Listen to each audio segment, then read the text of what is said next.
I think that the bond market rallying back towards the lows in yield has a lot to do with the likely effects of this on the rest of the world, which are quite frankly greater than they are in the case of the U.S. Of coronavirus? Correct. And think about Germany's struggles to deal with just the deglobalization longer-term trend.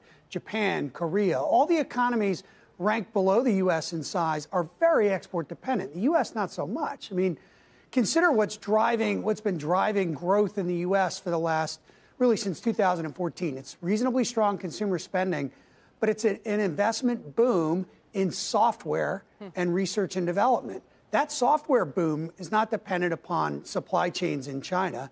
If you even consider this within the context of 2011, when the Great East Japan earthquake and tsunami shut down the global auto industry for 4 months, that was the very early stages of the recovery.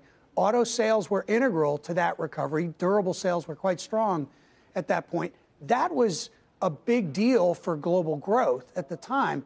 Right now, for the U.S., slowing down Apple's production and bogging down new phone sales or AirPod sales, that sort of thing, is hardly cataclysmic relative to what that auto shutdown meant in 2011.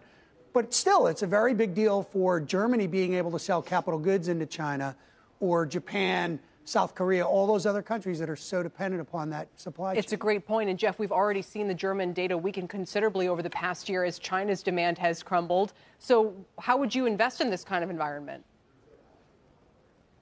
Well, we continue to believe that the U.S. equity markets will see positive returns this year. And as you know, we were outrageously bullish in 2019 when most of the world was pessimistic.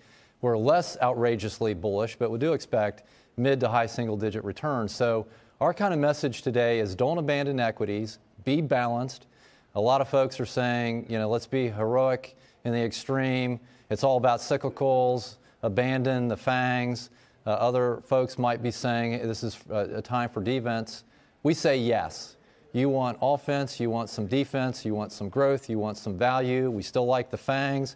We're trimming them a little bit and buying some less on the radar, if you will, growth names. But we also like cyclical exposure we have domestically to companies that are positioned very well in trucking and other areas for growth. So we think balance is the key in this environment where the wall of worry is fairly large.